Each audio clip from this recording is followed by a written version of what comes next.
Welcome to GGL news. ఎమ్మెగనూరులో భారీ rally చేసిన భాస్కర్ల చంద్రశేఖర్. వైసీపీ ప్రభుత్వ హయాంలో తిరుమల శ్రీవారి లడ్డు తయారీలో కల్తీ జరిగిందని సిట్ నివేదిక స్పష్టంగా నిర్ధారించిందని తెలుగుదేశం పార్టీ కర్నూలు పార్లమెంట్ ఉపాధ్యక్షులు భాస్కర్ల చంద్రశేఖర్ ఆరోపించారు.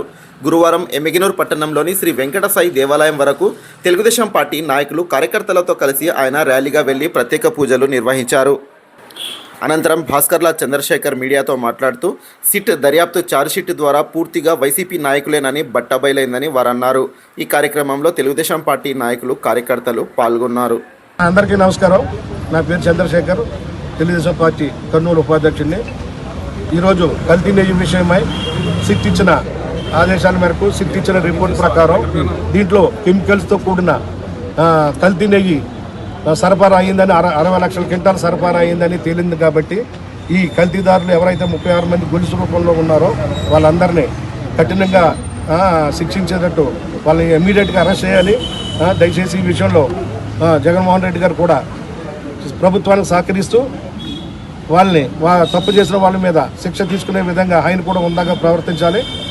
కాబట్టి ఇది తప్పు చేసిన నెయ్యి సరఫరాదారుల్ని శిక్షించే దానికోసం మేము ఈరోజు చేసిన ఈ ర్యాలీ కరెక్ట్గా వర్కౌట్ కావాలని చెప్పేసి దీంట్లో భాగంగా అలాగే నియోజకవర్గ స్థాయిలో మా బివి జగన్నాథ్ రెడ్డి గారు కూడా మా అందరికీ మంచి శిక్షణ ఇచ్చి సుశిక్షితులైన సైనికులుగా మార్చి ఎక్కడ కూడా తప్పు జరగకుండా, ఏం తప్పు జరిగినా కానీ ఆడు ఎంతటి వాడైనా కానీ తప్పు చేస్తున్నాడు ఎంతటోడైనా కానీ నిర్మోహమాటంగా వాళ్ళ మీద యాక్షన్ తీసుకునే విధంగా మా ఎమ్మెల్యే గారు ఉన్నారు, మేము అట్లే ఉన్నాము.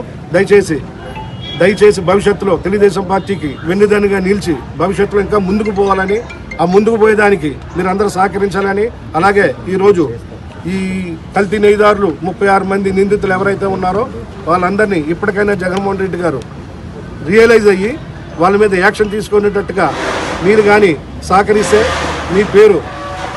మీ పేరు కూడా బాగుంటుంది. లేకపోతే మీరు కూడా వాళ్ళతో పాటు మీరు లిస్టులో కలిసిపోతారు. కాబట్టి దయచేసి చాలా లక్షల మంది మనోభావాలు దెబ్బతున్నాయి, భక్తుల మనోభావాలు దెబ్బతున్నాయి. 1 కాదు, 2 కాదు, 10 కాదు, 20 కాదు, 60 లక్షల క్వింటాలు సరఫరా చేసినారు వాళ్ళు.